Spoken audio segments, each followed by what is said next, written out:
Chers frères et sœurs, c'est toujours avec un plaisir que je vous retrouve parce que nous sommes ici pour parler des intérêts de notre pays. Nous sommes ici pour parler d'un candidat qui, à notre yeux, représente une chance pour le Cameroun. Nous sommes ici pour parler du professeur Maurice Kamto qui incarne la valeur sûre pour les élections présidentielles 2025. C'est la raison pour laquelle nous avons décidé de lancer cette initiative citoyenne pour lui apporter tout notre soutien lors des élections présidentielles à venir.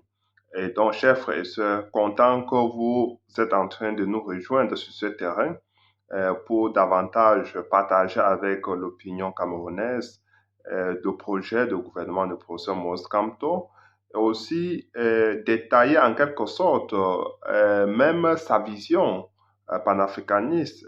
Il est très important aujourd'hui que les Camerounais sachent que en le professeur Maurice Kamto cache un nationalisme fort et surtout un panafricanisme qui l'entend l'étendre sur tout le territoire africain. Donc, il va d'abord commencer en traçant le cap pour que les autres pays africains puissent s'engager. Il va aller rencontrer ses homologues une fois la magistrature suprême, former un noyau fort, un axe fort, je voulais dire, et autour duquel les autres pays vont, comme ça, vont se retrouver pour pouvoir construire cette confédération panafricaniste que le professeur Maurice Kamto veut bâtir en Afrique.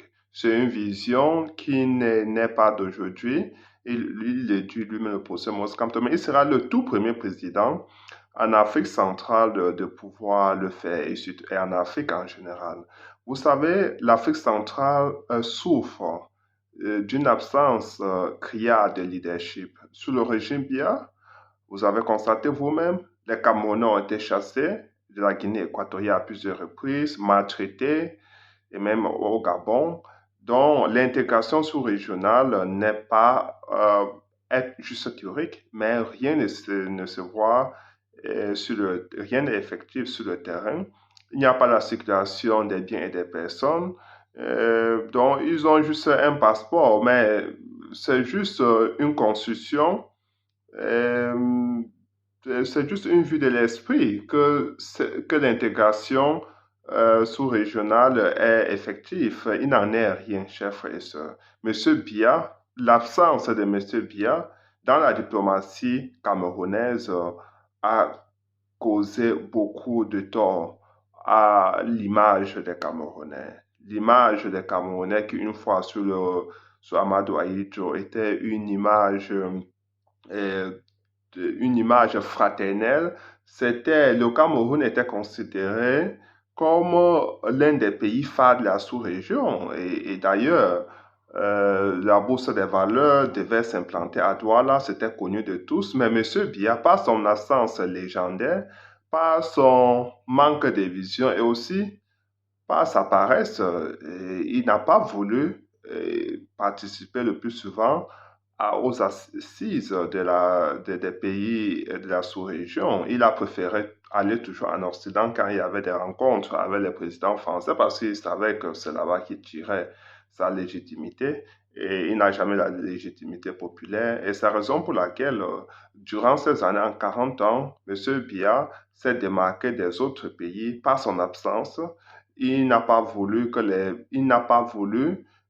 pays de l'Afrique centrale puissent travailler ensemble pour bâtir une économie plus forte, pour se mettre ensemble, pour faire face aux autres, aux compétitions des autres pays, même de la CEDEAO, même pas une sorte de compétition, mais créer un grand marché commercial entre l'Afrique centrale et les pays de la CEDEAO et favoriser même l'intégration générale en Afrique, faire en sorte qu'il y ait une certaine synergie entre la CEDEAO et la CA pour qu'ils puissent aller faire face aux autres pays du monde, aux autres continents. C'est ça la vraie vision panafricaniste que le professeur Moskamto veut incarner.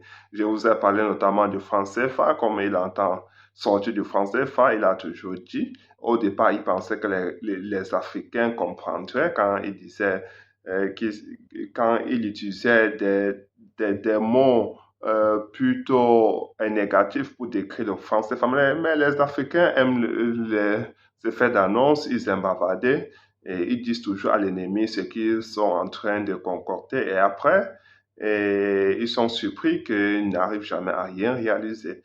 Donc, à présent, nous allons écouter le professeur Maurice Kamto qui dit exactement ce qu'il fera de l'Afrique centrale et aussi du franc CFA qui aujourd'hui est utilisé. Je sais que les Camerounais l'ont déjà écouté, certains Camerounais l'ont déjà écouté, mais il faut davantage que tous les Camerounais et surtout tous les Africains sachent effectivement quelle est la vision du professeur Maurice Kamto quand il arrive au pouvoir en 2025, qu'est-ce qu'il fera de la sous-région, parce que vous voyez que le Cameroun est le plus grand pays de l'Afrique centrale. Il était une fois le grenier de l'Afrique centrale. Il était une fois le pays qui ouvrait ses portes aux étudiants qui venaient étudier au Cameroun, même aux autres armées de l'Afrique centrale qui venaient se former au Cameroun. Une fois le Cameroun était un pays très important aux yeux des autres nations. Aujourd'hui, le Cameroun est humilié. Vous pouvez voir la façon avec laquelle les Camerounais sont humiliés tous les jours dans ce pays d'Afrique centrale. Parce que selon ces pays-là, les Camerounais laissent leur pays pour venir voler les ressources des autres pays ou bien ils viennent occuper l'espace des autres leur espace à eux. Donc, c'est un peu ce qui en sort de cela. Mais parce que M. Biya, effectivement, a appauvri le Cameroun, il a détruit son pays, détruit le tissu social, le tissu économique. Il a détruit tout le Cameroun. Et les Camerounais, aujourd'hui, sont rejetés partout. D'autres Camerounais vendent l'eau glacée en Guinée équatoriale. Certains Camerounais sont maçons là-bas. D'autres sont marchands ambulants. Parce qu'au Cameroun, M. Biya a installé a détruit tout ce qui pouvait servir aux Camerounais de pouvoir exprimer leur talent, de pouvoir s'intégrer dans la société à travers le travail. Il n'y a rien du tout. Toutes les portes sont fermées. Sauf entre eux là-bas, sauf cette clique-là, peut à cet instant donné, trouver le travail à leurs enfants, intégrer leurs enfants dans les grandes sphères du pays, dans les grandes institutions, dans les grandes écoles, dans les grandes universités du pays. Et cette clique-là qui est au pouvoir, qui a décidé de confisquer tous les ressources du pays, a décidé d'hypothéquer la vie de tous les Camerounais. Et les Camerounais aujourd'hui doivent se réveiller. Chers frères et sœurs, on doit se réveiller. Écoutons à présent le professeur Maurice Kamto, qui va nous dire exactement ce qu'il fait de la sous-région. Bonsoir. Bonsoir. Alors, je commence avec la sous-région Afrique centrale, la politique régionale du président Kamto ou du candidat Kamto. Le Cameroun fait partie des grands ensembles régionaux, la CEMAC, la CAC. Mais quand je regarde votre programme, vous parlez plutôt de travailler à l'avènement des États-Unis d'Afrique centrale. Est-ce à dire que vous n'êtes pas satisfait de notre participation ou de notre présence au sein de la CAC et de la CEMAC? Le niveau actuel d'intégration en Afrique centrale n'est pas du tout satisfaisant. Je crois que nous sommes la région qui est à la traîne au niveau continental. Nous sommes la région la moins intégrée et en tout état de cause où l'intégration est la moins effective. Nous savons tous les difficultés, par exemple, de la libre circulation des populations.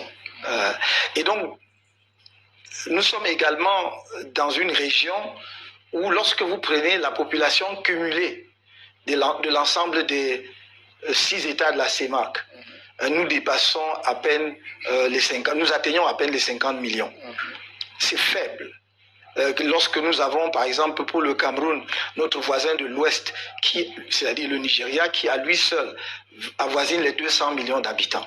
Si nous voulons être attractifs sur le plan économique, si surtout nous voulons peser sur le plan politique au niveau continental, voire au niveau mondial, il faut dépasser le stade actuel de balbutiement pour construire un véritable État fédéral ou à tout le moins confédéral en Afrique centrale. Pour quelles raisons? Si vous regardez à l'heure actuelle, le débat qui a eu lieu en Afrique sur la question de la participation de l'Afrique au Conseil de sécurité en tant que membre permanent.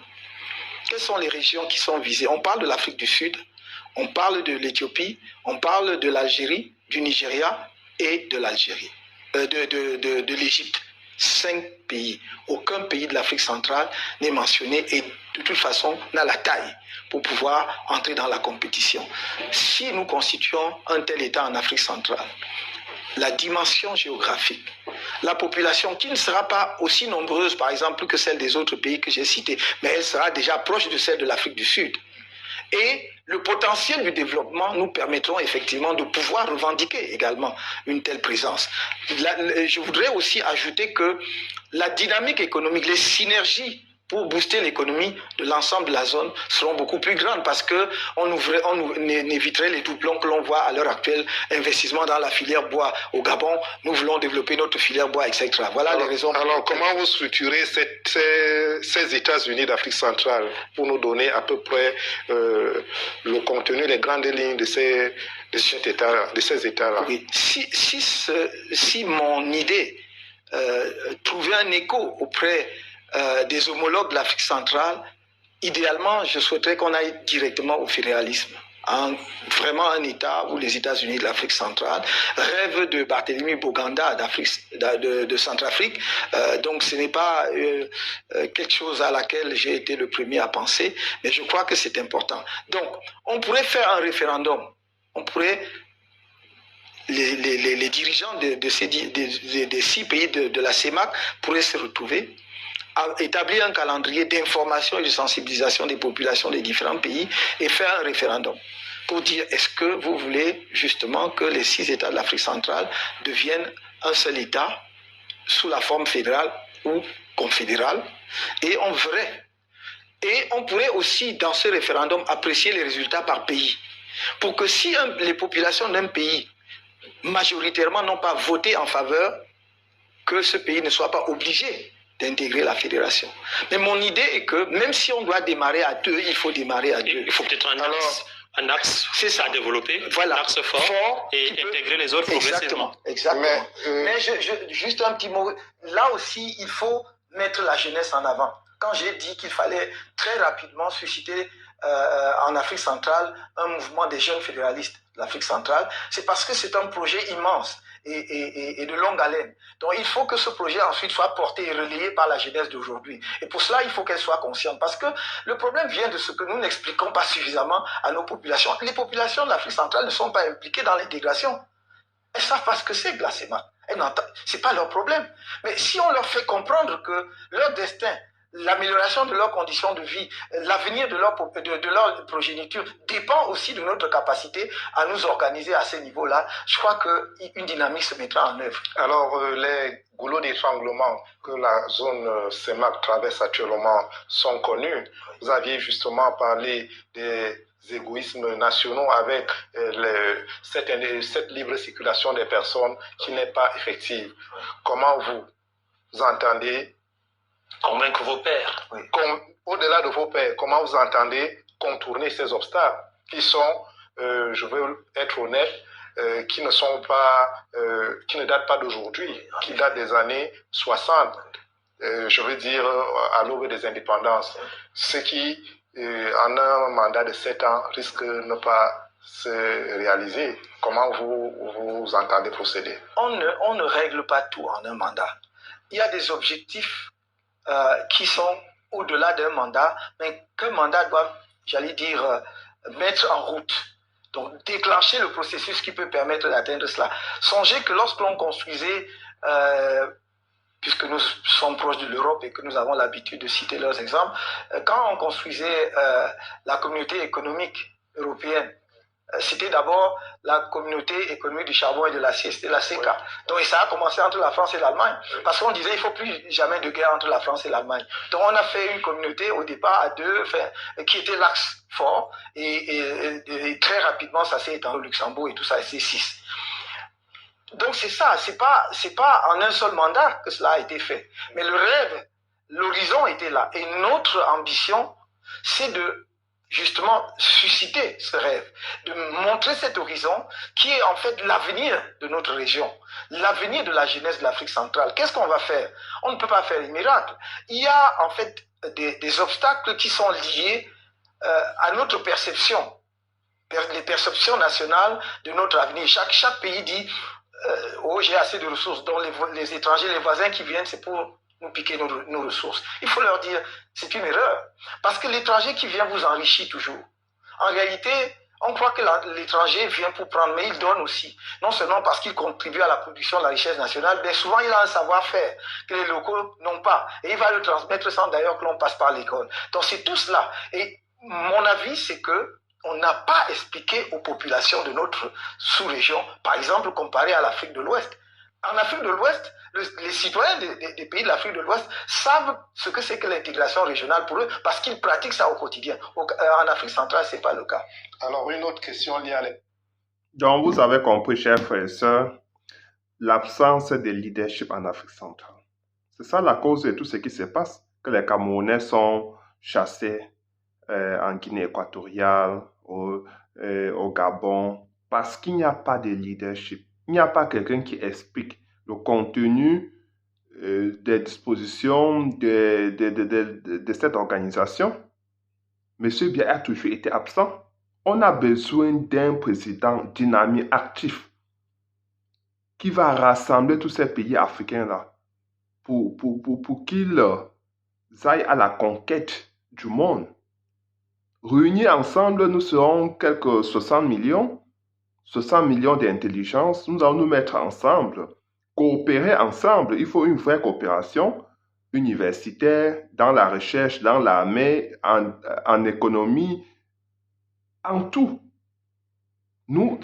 Il faut qu'on crée un vrai marché commercial entre nous, entre les Africains. C'est pour ça que Mozambique viendra créer ce cadre-là pour que les choses puissent se mettre en branle. Monsieur Biya, c'est quelqu'un qui a toujours dormi et il veut dormir, il veut continuer à dormir au pouvoir, sans rien faire pour les Camerounais, sans rien faire pour les Africains. Aujourd'hui, l'Afrique centrale est la partie la plus pauvre de l'Afrique et du monde. Réveillons-nous, chers frères et sœurs. Je vous prie de partager la vidéo et surtout de vous abonner.